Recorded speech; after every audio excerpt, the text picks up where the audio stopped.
Sore Pak, Sore Sadam. restoratif justice seringkali menimbulkan pertanyaan-pertanyaan.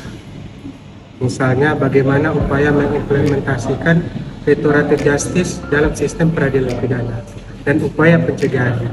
Kemudian Pak, bagaimana penanggulangan kejahatan berdasarkan sistem hukum saat ini Pak, yang banyak berlaku di negara-negara di dunia. Jadi bagaimana menurut Bapak?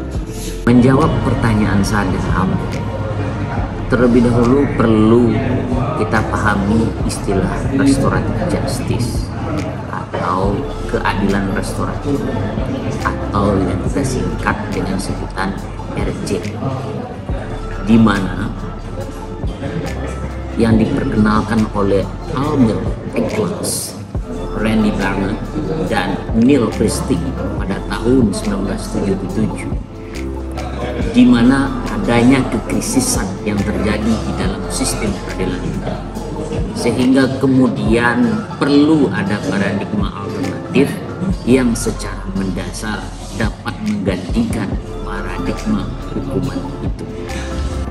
Selanjutnya, Juan Pauri dan Alison Morris pada tahun 1997 bahwa RJ merupakan nama lain dari konsep peradilan adat yang ditinggalkan di banyak negara timur sebagai dampak kolonialisme yang terjadi dalam dekade abad ke-17 sampai dengan abad ke-19, di mana konsep hukum barat yang mengedepankan individualisme menjadikan sistem ini berbeda dengan restoratif justice yang bersifat keadilan komunal atau community justice, seperti model lembaga Barangay Justice System di Filipina, The National Parole Board of Canada yang menjadi tempat konsultasi dari para terpidana suku aborigin di New Zealand, dan Community of Restoration di Kolombia. Kemudian menurut Husman dan Johnston pada tahun 2002 bahwa hal yang penting dari hadirnya restoratif justice adalah penempatan peran serta masyarakat dalam penyelesaian perkara pidana, di mana hal ini hadir dari lembaga peradilan adat yang ada.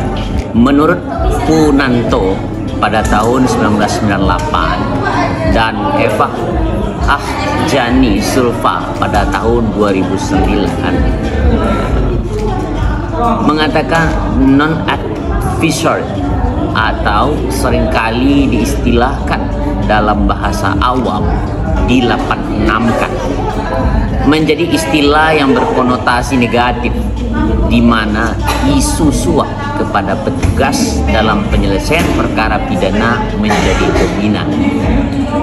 Bahwa fenomena ini muncul salah satunya adalah karena korban sama sekali tidak diuntungkan dengan bekerjanya sistem peradilan pidana yang ada. Jadi kritikan-kritikan para ahli tersebut yang mengilhami lahirnya keadilan restoratif justice di dalam prinsip dasar penggunaan program keadilan restoratif justice dalam masalah pidana pada tahun 2000. Dinyatakan bahwa perkembangan respon terhadap kejahatan itu menghormati martabat dan kesetaraan setiap orang, membangun pemahaman, dan mempromosikan keharmonisan sosial melalui penyembuhan korban, pelaku, dan komunitas sebagai tujuan dari bekerjanya sistem peradilan pidana. Nah, melihat para penstudi hukum saat ini, baik peneliti maupun praktisi, akhirnya menerjemahkan makna RJ berdasarkan versinya sendiri-sendiri. Ada yang menyatakan sebagai konsep, pendekatan, teori, dan bahkan program, tanpa melihat bagaimana posisi RJ dari sisi filosofinya dan kajian teorinya, serta posisi negara sebagai pemilik ius punale dan ius punendi. Bahkan kekeliruan kadang hadir dalam praktek ketika menerjemahkan RJ sebagai lembaga membeli kebebasan atau lembaga transaksi penyelesaian perkara pidana. Pada dasarnya menjadi kekhawatiran bagi penstudi hukum. Untuk itu, ikuti terus memahami RJ sesungguhnya dari suatu pergulatan konsep, teori, dan pendekatan harus dipahami secara utuh.